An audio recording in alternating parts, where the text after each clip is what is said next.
Bismillahirrahmanirrahim. Assalamu alaikum class. Today we discuss the topic which is mudarba. Last lecture we discussed the musharaka agreement, but now we discuss the mudarba, how the profit can be distributed in mudarba agreement and how the mudarba agreement can be terminated, and what is the difference between musharaka agreement and mudarba agreement. All of these we are discussing in this lecture. Mudarba is a special kind of partnership where one partner gives money to another for investing it in a commercial enterprise. मुदारबा एक इस तरह की partnership हम ले सकते हैं जिसमें कि एक पार्टनर सिर्फ इन्वेस्ट कर रहा होता है और दूसरा पार्टनर जो होता है वो उस मनी को ले रहा होता है. तो जो पार्टनर इन्वेस्ट कर रहा होता है वो उसने उस बिज़नेस में इन्वेस्ट करना होता है जो कमर्शियल एंटरप्राइज होता है, जो पहले ही बिज़नेस कारोबार के लिए चल रहा होता है, उसने उस बिज़नेस में इन्वेस्ट करना होता है.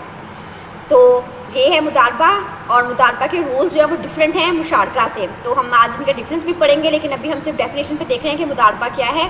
तो मुदारबा ऐसी काइंड ऑफ पार्टनरशिप है जहाँ सिर्फ एक पार्टनर इन्वेस्ट करता है किसी भी कमर्शियल एंटरप्राइज के लिए. The investment come from the first partner who is called रब्बुल माल, while the management and the work is an exclusive responsibility of the other who is called मुदारिब.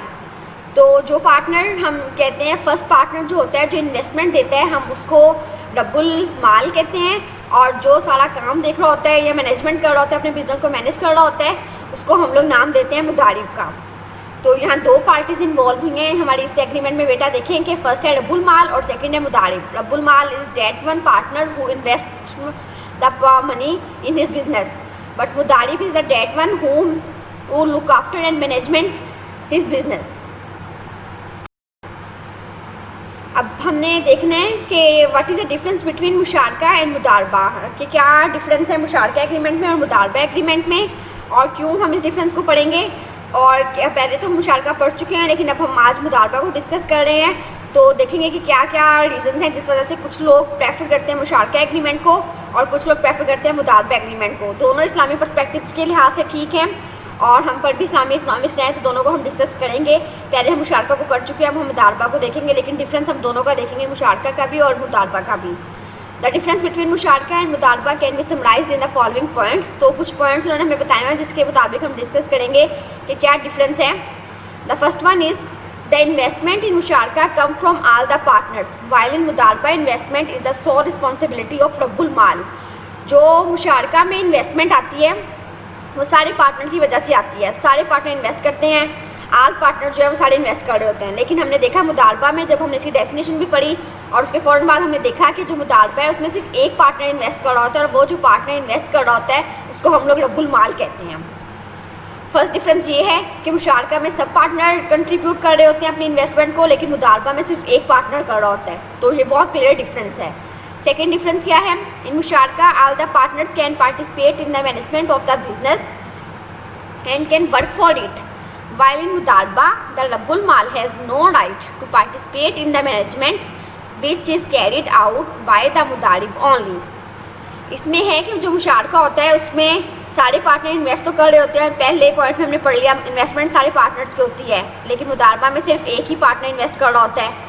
अब सेकंड पार्ट ये है कि जो वो सेकंड पॉइंट है वो ये है कि इन मुशारका all the partner can participate in the management of the business. जब सब लोग इन्वेस्ट कर रहे होते हैं तो सब लोग पार्ट करते हैं, उसमें पार्टिसिपेट करते हैं बिज़नेस को देखने के लिए. हर कोई अपने बिज़नेस को देख रहा होता है. लेकिन जो मुदारबा है उसमें रब्बुल माल होता है सिर्फ, और वो इन्वेस्ट कर रहा होता है. तो सिर्फ रब्बुल माल जो होता है वो खुद कुछ नहीं करता, वो सिर्फ इन्वेस्ट करता है. जो मुदारिब होता है, जो दूसरा पार्टनर होता है जिसकी कोई इन्वेस्टमेंट नहीं होती, वो सारे बिज़नेस को देख रहा होता है. मुशारका में सब कंट्रीब्यूट करते हैं तो सब देखते हैं, लेकिन मुदारबा में रब्बुल माल की सिर्फ इन्वेस्टमेंट होती है, वो कुछ नहीं करता. जो मुदारिब होता है, जो सेकंड पार्टनर है जिसने इन्वेस्टमेंट ली होती है रब्बुल माल से, तो वो सारा अपने बिजनेस को देख रहा होता है. तो ये भी बहुत क्लियर डिफरेंस है. नेक्स्ट डिफरेंस है, इन मुशारका all the partners share the loss to the extent of the ratio of the investment, while in मुदारबा the loss if any is suffered by the रब्बुल माल ओनली बिकॉज द मुदारिब does not invest anything. हमने देखा कि जब मुशारका में होता है कि जब कोई लॉस होता है तो सब अपनी जिसकी इन्वेस्टमेंट होती है, जब हमने डिफरेंट स्कॉलर्स की डिफरेंट व्यूज़ पढ़ी थी तो उन्होंने यही बताया था कि जब लॉस होगा, जब प्रॉफिट होगा, तो डिफरेंट स्कॉलर्स ने डिफरेंट व्यूज़ बताई थी. लेकिन जब लॉस होगा तो लॉस जिसने जितनी इन्वेस्टमेंट की होगी मुशारका में तो उसको उतना ही लॉस होगा। लेकिन जब मुदारबा है उसमें बिल्कुल ऐसे नहीं होगा। मुदारबा में क्या होगा, जो रब्बुल माल है सिर्फ वो अकेला इन्वेस्ट कर रहा होता है अपने बिजनेस में, तो जो लॉस होगा वो भी सिर्फ उसको ही सफ़र करना पड़ेगा, क्योंकि जो मुदारिब है जिसको अपना बिजनेस देखता है वो तो कुछ भी नहीं कर रहा होता, ना उसकी कोई इन्वेस्टमेंट होती है, तो जो सारा लॉस होगा वो रब्बुल माल को बियर करना पड़ेगा इसमें मुदारबा एग्रीमेंट में। द लाइबिलिटी, नेक्स्ट हमारा जो डिफरेंस है वो ये है, the liability of the partners in मुशारका इज़ नॉर्मली अनलिमिटेड। अभी पहले मैं आपको बताती हूँ कि अनलिमिटेड लाइबिलिटी में बेटा और लिमिटेड लाइबिलिटी में क्या डिफरेंस होता है। जब अनलिमिटेड लाइबिलिटी का मतलब होता है, अकाउंटिंग में भी जब हम डिस्कस कर रहे होते हैं तो अनलिमिटेड लाइबिलिटी या हम किसी भी बिजनेस में डिस्कस कर रहे होते हैं कि अनलिमिटेड लाइबिलिटी और लिमिटेड लाइबिलिटी, तो जो इनका क्लियर डिफरेंस आता है वो ये है कि जो अनलिमिटेड लाइबिलिटी होती है, अगर आपको कभी लॉस हो जाता है, किसी भी बिज़नेस आप कर रहे हैं, जब आप 2 या 2 से ज़्यादा लोग मिलकर कोई बिज़नेस कर रहे हैं और उसमें आपको लॉस हो जाता है, क्योंकि ये तो कभी भी ज़रूरी नहीं कि आप बिज़नेस करेंगे तो प्रॉफिट होगा, ये हमने लास्ट लेक्चर में भी डिस्कस किया था कि there is a risk involved, कि आपको प्रॉफिट भी हो सकता है कि आपको लॉस भी हो सकता है। तो अगर आपको लॉस होता है तो फिर जब आप 2 या 2 से ज़्यादा लोग मिलकर बिज़नेस कर रहे हो तो आपके पर्सनल एसेट जो होते हैं, अगर आपको लॉस इतना ज़्यादा हो गया है कि आपकी इन्वेस्टमेंट सपोज आपकी इन्वेस्टमेंट 10 लाख थी और आपने प्रॉफिट 2-3 लाख अर्न किया तो 13 लाख था, लेकिन अब आपको लॉस 15-16 लाख का हो गया, तो वो तो 2-3-4 लाख में ऊपर हो रहा है, लॉस हो रहा है। तो उसके लिए हम अपने पर्सनल एसेट जो होंगे उनको सेल करके अपने लॉस को फुलफिल करेंगे, पूरा करेंगे। ये अनलिमिटेड लाइबिलिटी में होता है कि जब कभी किसी बिजनेस को लॉस हो जाता है तो उनको, अगर आप उनके पर्सनल एसेट जो होते हैं, जो उन पार्टनर्स के अपने एसेट्स होते हैं, जो बिजनेस के एसेट्स नहीं होते, जो पर्सनल एसेट्स होते हैं, वो उनको सेल करके अपने लॉस को फुलफिल करते हैं। लेकिन लिमिटेड लाइबिलिटी में ऐसे नहीं होता। लिमिटेड लाइबिलिटी में आपको जितना लॉस होता है, आप अपने बिजनेस के एसेट्स को और अपने बिजनेस के पार्टनर्स के साथ मिलकर वो लॉस फुलफिल करते हो, आपको अपने पर्सनल एसेट जो है वो सेल आउट करने की कोई ज़रूरत नहीं पड़ती। लेकिन जो अनलिमिटेड लाइबिलिटी होती है उसमें आपको हमेशा ऐसे ही करना पड़ता है कि आपको अपने पर्सनल एसेट्स सोल्ड करने पड़ते हैं। तो अब ये हम डिफरेंस पढ़ते हैं। पहले ये मैंने आपको लिमिटेड और अनलिमिटेड का डिफरेंस बताया है, क्योंकि इसमें दोनों वर्ड यूज़ होंगे तो आप लोग परेशान ना हो कि लिमिटेड का क्या मतलब है और अनलिमिटेड का क्या मतलब है। तो अभी हम 4 डिफरेंस पढ़ते हैं। 4 डिफरेंस ये है, the liability of the partner in मुशारका इज़ नॉर्मली अनलिमिटेड, ठीक है। Therefore if the liability of the business exceeded its asset and the business goes in liquidation, all the exceeding liabilities shall be borne pro rata by all the partners। इसमें जो मुशारका agreement होता है, इसमें सारे partners की जो liability होती है वो अनलिमिटेड होती है। इसका मतलब ये है कि अगर लाइबिलिटी आपकी इतनी ज़्यादा हो गई, मतलब आपने इतने लोग ज़्यादा लोगों का, लाइबिलिटी का मतलब वो होता है वो कर्जा जो हमने किसी का देना है। अगर आपके पास कर्जा इतना ज़्यादा हो गया कि आपके एसेट बिजनेस के इस्तेमाल तो हो रहे हैं, तो आपको अपने पर्सनल एसेट सेल करके भी वो जो है लॉस फुलफिल करना पड़ेगा। लेकिन हाउएवर उन साथ ये भी बताया है, if all the partners have agreed that, अगर सारे पार्टनर्स एग्री होंगे, मतलब ये भी हो सकता है ना कि हम मुशारका एग्रीमेंट कर रहे हैं और 4 लोग हम लोग मिल के कर रहे हैं, तो 4 लोगों में से 2 लोगों को लॉस हो रहा हो और 2 लोग ठीक हों, तो 2 लोग जिनको लॉस हुआ है और 2 जिनको ठीक थे वो भी साथ मिल जाएं, वो चारों कहेंगे हम 2 पे नहीं डालते, हम चारों मिल के बिज़नेस के लॉस को फुलफ़िल कर देते हैं, और अगर उसके लिए हमें अपने पर्सनल एसेट भी सेल करने पड़ते हैं तो हम कोई बात नहीं। लेकिन वो तब होगा जब पार्टनर सारे मानेंगे। लेकिन अगर लॉस किसी एक पार्टनर की वजह से या 2 पार्टनर की वजह से हुआ है तो बाकी पार्टनर अगर नहीं मान रहे तो वो फिर ऐसे नहीं करेंगे, वो कहेंगे ये तुम्हारी वजह से लॉस हुआ है, तुम ही इसको फुलफ़िल करो। लेकिन ये सारा कुछ किस में हो रहा है, ये हो रहा है उसमें मुशारका एग्रीमेंट में। लेकिन उन्होंने कहा है, हम आगे में पढ़ते हैं इसको, However, if all the partners have agreed that no partner shall incur any debt during the course of business, then the exceeding liability shall be borne by that partner who has incurred a debt on the business in violation of the aforesaid condition। इसका मतलब ये है कि जो अगर सारे partner मिल जाएंगे तो सारे पार्टनर मिल जाएंगे और सारे पार्टनर कहेंगे कि लॉस हो गया तो कोई बात नहीं, क्या पता उस पार्टनर ने कभी हमें प्रॉफिट भी बहुत सारा अर्न करके दिया हो, तब वो उसका लॉस फुलफिल करेंगे। लेकिन अगर सारे पार्टनर नहीं मानेंगे तो जिस पार्टनर से लॉस हुआ है वो अकेला अपना बेचारा लॉस फुलफिल करेगा और उस लॉस को बर्दाश्त करेगा अपने पर्सनल एसेट सेल करके भी। लेकिन जो दूसरा है, हम ये मुदारबा में होगा, मुशारका एग्रीमेंट में होगा। मुदारबा में हम देखते हैं क्या होगा, this is the case of मुदारबा, जो हमने पहले पढ़ा है। मुदारबा में क्या होगा, हियर द लायबिलिटी ऑफ रब्बुल माल is limited to his investment unless he has permitted the मुदारिब to incur debt on his behalf।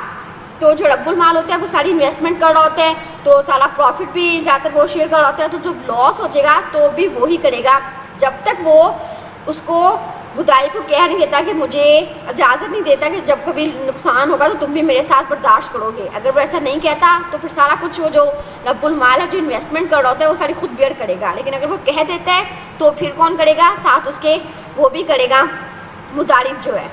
तो अभी इस पॉइंट को हम एक बार दोबारा रिवाइज करते हैं ताकि बहुत सारी चीज़ें इस पॉइंट में नई नहीं आएंगी, आपको कोई कन्फ्यूजन ना रहे। पहले हमने लिमिटेड लाइबिलिटी और अनलिमिटेड लाइबिलिटी के बारे में पढ़ा। अनलिमिटेड लाइबिलिटी जो फर्स्ट लफ्ज़ यूज़ हो रहा है फर्स्ट लाइन में, द पार्टनर इन मुशारका is normally unlimited. Unlimited liability का मतलब ये होता है कि जब हमें कभी लॉस होगा तो हमें अपने पर्सनल एसेट बेच कर भी उस लॉस को पूरा करना पड़ेगा, तो सारे पार्टनर्स ऐसे करेंगे। फिर हमने लिमिटेड का पढ़ा, लिमिटेड में ऐसे नहीं होता कि आपको अपने पर्सनल एसेट बेचने पड़े, उसमें जितनी आपने इन्वेस्टमेंट की होती है उतने का अगर आपको लॉस होता है आप अपने बिजनेस के एसेट बेच सकते हो, अपने पर्सनल एसेट बेचने की कोई ज़रूरत नहीं होती। पहला पॉइंट हमें ये डिफरेंस था। उसके बाद उन्होंने कहा कि अगर मुशारका एग्रीमेंट है और मुशारका में भी दो तरह की कंडीशन होती हैं कि पर्सनल एसेट तब हम बेचेंगे जब सारे पार्टनर हमारे साथ मिल जाएंगे। लेकिन अगर एक पार्टनर भी कहता है कि नहीं, लॉस तुम्हारी वजह से हुआ है और तुम अकेले से बर्दाश्त करो, तो वो जिस पार्टनर को लॉस हुआ है वो अकेला बर्दाश्त करेगा। ये सारा कुछ था हमारा मुशारका में। अब मुदारबा में ऐसे नहीं होता, मुदारबा में सिर्फ एक ही पार्टनर इन्वेस्ट कर रहा होता है और एक ही पार्टनर उसको सबको देख रहा होता है, तो वो अकेला जितना लॉस होगा उसको अकेले को बियर करना पड़ेगा। तो बहुत इंपॉर्टेंट डिफरेंस था इस सारे पॉइंट में। नेक्स्ट डिफरेंस बेटा ये है कि इन मुशारका as soon as the partner mix up their capital in a joint pool, all the assets of the मुशारका become jointly owned by all of them according to the proportion of their respective investment. Therefore, each one of them can benefit from the appreciation in the value of the asset even if profit has not occurred through sales. The case of mudarba is different. Here all the good purchased, अभी पहले मैं आपको बताती हूँ कि मुशारका में क्या होता है, फिर मैं आपको बताती हूँ कि मुदारबा में क्या होता है। पहले मुशारका का डिस्कस कर लेते हैं। मुशारका में आपको पता है बेटा, सारे जो पार्टनर्स होते हैं वो सारी इन्वेस्टमेंट इकट्ठी मिलकर कर रहे होते हैं, तो जो सारा प्रॉफिट होगा वो सारे जितनी उनके दरमियान एग्रीड रेशो है उसके मुताबिक वो कर लेंगे, शेयर कर लेंगे। लेकिन उन्होंने कहा है कि अगर कोई पार्टनर तब होगा जब उनके दरमियान रेशो सेट हुई होगी। Therefore each one of them, तब तो सब जो है और किसी कोई एसेट बेचते हैं अपने बिजनेस का, तो उससे अगर उन्हें प्रॉफिट नहीं हो रहा और कि उन्हें अपना एसेट बेच के गुजारा करना पड़ रहा है, तो वो जो एसेट बेच के वो आपस में इक्वली कंट्रीब्यूट कर लेंगे जो उस रेशो से जो रेशो के दरमियान तय हुई थी। लेकिन ये सारा कुछ किस में होगा, मुशारका में होगा। मुदारबा में क्या होगा, मुदारबा में रब्बुल माल जो होता है वही सिर्फ इन्वेस्ट कर रहा होता है और वही सारे बिजनेस को इन्वेस्टमेंट दे रहा होता है, बाकी वो कुछ नहीं करता, बाकी सारा कौन करता है, मुदारिब करता है। तो यहाँ देखते हैं, here all the good purchased by the mudarib are solely owned by the rabbul mal and the mudarib can earn his share in the profit only in the case he sell the good profitably. Therefore, he is not entitled to claim his share in the asset themselves if their value has increased. तो जो मुदारबा है इसमें रब्बुल माल सिर्फ अपनी investment दे रहा होता है। अब कोई चीज़ बेच के मुदारिब को ज़्यादा प्रॉफिट हो रहा है तो जो रब्बुल माल है वो उसके लिए क्लेम नहीं कर सकता कि नहीं तो मुझे ये दो, नहीं, क्योंकि वो इन्वेस्टमेंट सिर्फ रब्बुल माल ने किया, बाकी बिजनेस को जितना ज़्यादा तरक्की पे लेके गया वो सारा मुदारिब लेके गया है। तो रब्बुल माल ने सिर्फ अपनी उतनी इन्वेस्टमेंट पे अपना प्रॉफिट लेना है जितना उसने इन्वेस्टमेंट किया, उसके बाद जितनी उसकी रेशो एग्री थी, उसके बाद जितना प्रॉफिट होगा वो सारा किसको होगा, वो मुदारिब को होगा।